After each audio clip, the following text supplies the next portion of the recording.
Un homme du nom de Vincent McKenna menait une vie solitaire. C'était un misanthrope, un hédoniste et un débauché. Il avait également une amie intime, Daka, une prostituée avec laquelle il couchait souvent, même s'il payait rarement ses services. Un jour, il a voulu demander un prêt à la banque en utilisant sa maison comme garantie, mais comme celle-ci n'était plus en état de servir de garantie, sa demande a été rejetée. Il a été contraint de quitter les lieux. Il s'est alors rendu au guichet pour clôturer son compte et retirer l'argent restant, mais son solde était négatif et on lui a dit de le remettre à zéro avant de pouvoir clôturer le compte. Stressé, il est allé dans un bar pour se saouler. Il est rentré chez lui ivre et a détruit la clôture et la boîte aux lettres. Une fois à l'intérieur, il a voulu se préparer un verre, mais il était trop ivre pour le faire. Il s'est cogné la main, a glissé, s'est cogné la tête et, finalement, s'est évanoui. Il s'est réveillé le lendemain matin en entendant du bruit à l'extérieur. Il s'est avéré qu'un camion avait accidentellement heurté une branche d'arbre, faisant tomber celle-ci sur sa voiture. Le camion avait été loué par une femme nommée Maggie. Au départ, elle voulait assumer la responsabilité, mais sachant qu'elle ne serait pas en mesure de payer les dommages, Vincent a décidé à la place de poursuivre la société de service en justice. Maggie est arrivée avec son fils, Oliver. Elle avait emménagé là-bas avec lui pour prendre un nouveau départ après son divorce d'avec son mari, David. Le lendemain, Maggie a accompagné Oliver à l'arrêt de bus car elle ne pouvait pas le ramener à la maison pour son premier jour de travail. Oliver a donc été contraint de se rendre à l'école seul en bus. Peu après, Oliver est arrivé à sa nouvelle école et s'est vu attribuer un professeur principal nommé Gerati. Ce jour-là, Oliver a fait sa rentrée scolaire. Oliver avait une constitution fragile qui l'empêchait de faire des activités physiques intenses pendant les cours d'éducation physique, et c'est pour cette raison qu'il était souvent pris pour cible par ses camarades, qui, ce jour-là, lui ont pris et caché son uniforme, le forçant à rentrer chez lui en tenue de sport et faisant de lui la risée de ses camarades. Pendant ce temps, Vincent tentait sa chance en pariant sur les courses de chevaux, mais il finit par perdre son argent. Là, il rencontra un certain Zuko et lui réclama l'argent que Vincent lui devait. Le problème était que Vincent était endetté auprès de Zuko par l'intermédiaire d'usurier. S'il ne payait pas dans le délai imparti, il aurait de gros ennuis. Comme son téléphone portable se trouvait dans l'uniforme qu'il avait perdu, Oliver ne parvint pas à ouvrir la carte pour rentrer chez lui, mais heureusement, il se souvint du chemin et arriva sain et sauf à la maison. Malheureusement, comme la clé de la maison se trouvait également dans son uniforme, il ne put entrer. Au même moment, Vincent venait d'arriver chez lui. Oliver a essayé d'emprunter le téléphone de Vincent pour appeler sa mère. Vincent l'a invité à entrer à contre-cœur, mais malheureusement, Maggie n'a pas répondu à l'appel, et Oliver a donc dû attendre que sa mère le rappelle chez Vincent. Peu après, Maggie a rappelé et a demandé à Vincent de l'aider à s'occuper d'Oliver pendant qu'elle était au travail, mais Vincent ne voulait pas le faire de son plein gré. Il demanda un tarif horaire de $12 pour cela et Maggie fut contrainte d'accepter de payer Vincent. Oliver passa alors son temps à regarder des comédies à la télévision. Vincent ne savait pas quoi donner à manger à Oliver et prit donc des snacks qu'il avait chez lui et les lui donna tous. 3 heures plus tard, Maggie rentra du travail. Vincent a alors encaissé l'argent auprès de Maggie avant de la laisser prendre Oliver. Maggie a demandé à Oliver ce qu'il pensait de Vincent. Pour Oliver, Vincent était quelqu'un à sa manière. Cela ne le dérangeait pas d'être gardé par un homme âgé comme Vincent car leurs maisons étaient proches l'une de l'autre. Maggie n'avait donc pas d'autre choix que de payer Vincent, car elle devait travailler et ne pouvait pas s'occuper d'Oliver.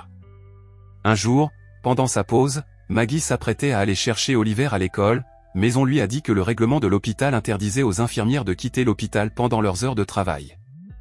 Maggie a donc appelé Vincent et lui a demandé de l'aider à aller chercher Oliver à l'école. Vincent a interdit à Oliver de demander où ils allaient. Vincent voulait également qu'Oliver appelle sa mère et lui dise que c'était lui qui était venu le chercher. Oliver s'est donc rendu à une cabine téléphonique pendant que Vincent récupérait le linge. À ce moment-là, Oliver a croisé par hasard ses camarades de classe, Robert et ses amis, qui le maltraitaient souvent à l'école. Il s'est fait tabasser parce qu'il avait dénoncé Robert au professeur à propos de son uniforme, que Robert avait caché auparavant. Quand Vincent a vu la bagarre, il les a immédiatement arrêtés. Heureusement, Vincent connaissait Robert et ses parents. Il a donc menacé de le dénoncer à ses parents s'il continuait à se battre. Vincent a également cassé en deux le skateboard de Robert et leur a dit de laisser Oliver tranquille. Sur le chemin du retour, Vincent a dit à Oliver d'apprendre à se défendre au lieu de se faire gifler comme une petite fille. Vincent a dit que son petit gabarit n'était pas un problème, car tout dépendait de l'esprit. Par la suite, Vincent a invité Oliver à se rendre dans un établissement où l'on soignait les personnes atteintes de démence. Là-bas, Vincent a fait semblant d'être un médecin pour rencontrer une femme nommée Sandy. C'était la femme de Vincent, atteinte de démence. Vincent a parlé à sa femme avec tendresse et attention. Par la suite, une infirmière nommée Anna a proposé de laver les vêtements de Sandy, mais Vincent a refusé et a tenu à le faire lui-même. Par la suite, Vincent a appris à Oliver à se défendre. Comme Oliver avait peu de force musculaire, Vincent lui a enseigné un mouvement permettant d'attaquer et d'immobiliser l'adversaire d'un seul geste. Lorsque Maggie est rentrée du travail, une personne du tribunal est venue lui remettre une lettre qui s'est avérée être une assignation en justice, car David, son ex-mari, avait l'intention d'obtenir la garde d'Oliver. Elle était triste de l'apprendre. Quand elle est entrée chez Vincent, celui-ci lui a demandé pourquoi elle pleurait. La réaction de Vincent a réussi à lui remonter le moral pendant un moment. Une fois, Vincent a accompagné Daka à une échographie car elle était enceinte. Il a aidé Daka en se faisant passer pour son mari afin que le coût de la consultation soit plus abordable. À l'école, pendant le cours d'éducation physique, Vincent a joué un match de handball contre Robert. Oliver était en colère et a riposté à ce que Robert lui avait fait en utilisant la technique que Vincent lui avait enseignée, le mettant au tapis. De retour à la maison après l'école, Oliver a raconté à Vincent comment il avait réussi à battre Robert à l'école. Daka se demanda ce qui était arrivé à Vincent pour qu'il se mette soudainement à enseigner à un gamin comment se battre. Lorsque Daka fut parti, Oliver interrogea Vincent au sujet de Daka. Au lieu de dire que Daka était une prostituée, Vincent choisit de dire qu'elle était une femme de la nuit. À une autre occasion, Vincent a emmené Oliver au centre de Paris hippique. Il a appris à Oliver à calculer les côtes pour augmenter ses chances de gagner.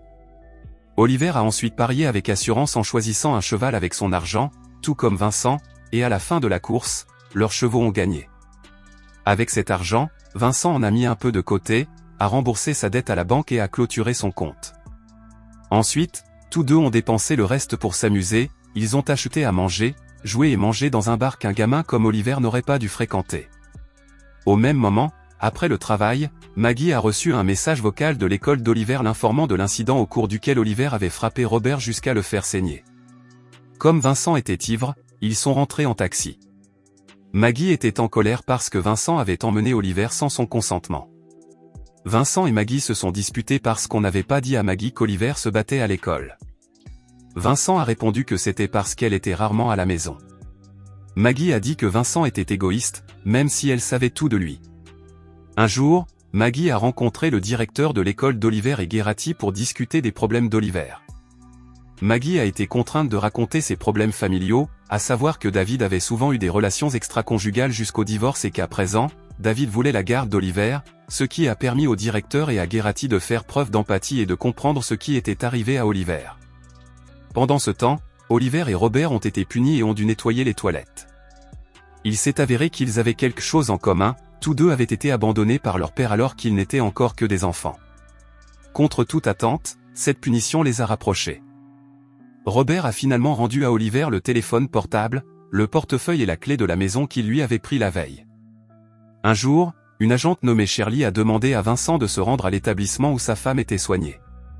Vincent fut informé que le délai de paiement des frais de soins de sa femme était arrivé à échéance. S'il ne payait pas, Sandy serait transférée dans un établissement moins coûteux. Le calvaire n'était pas terminé, à son arrivée, Zuko était déjà là pour récupérer l'argent que Vincent lui devait. Zuko avait l'intention de s'emparer des objets de valeur qu'il pourrait trouver sur place, mais Vincent ne voulait pas que les effets personnels de sa femme lui soient enlevés, alors il a tenté de réagir. Malheureusement, avant même d'avoir pu donner un coup de poing, il est tombé soudainement et s'est évanoui. Zuko a paniqué et a préféré s'enfuir. Cet après-midi-là, Vincent devait aller chercher Oliver, mais comme il ne s'est jamais présenté, Oliver est finalement parti tout seul. Heureusement, dès qu'Oliver est arrivé, il s'est immédiatement rendu chez Vincent et a trouvé Vincent allongé par terre, inconscient.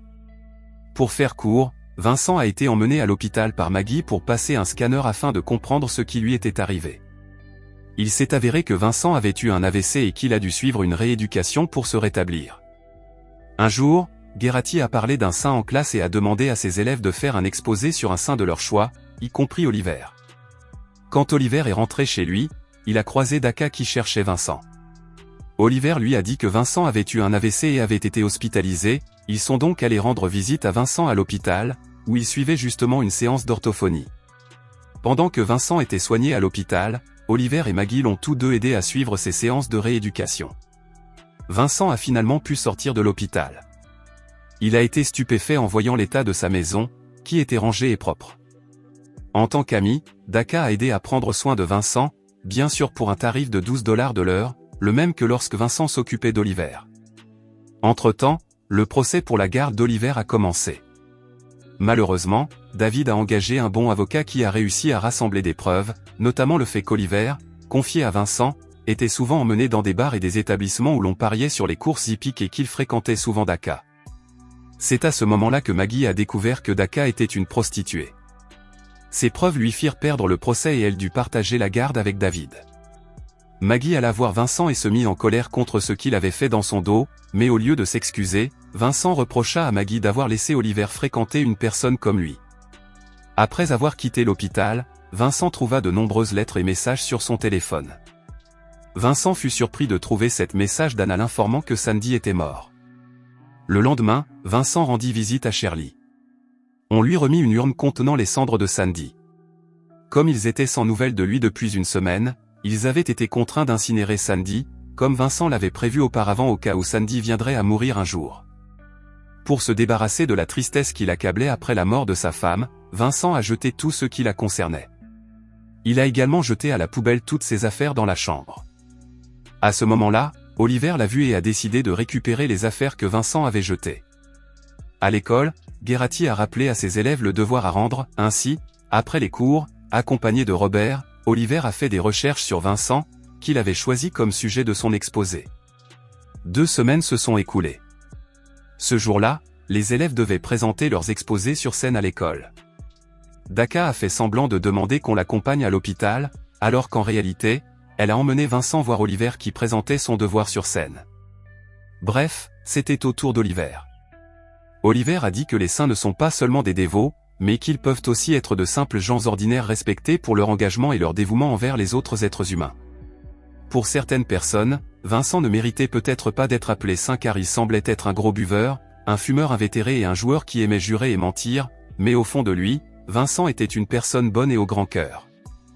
Oliver présenta Vincent devant la foule. Oliver invita ensuite Vincent sur scène pour lui remettre la médaille de sainteté.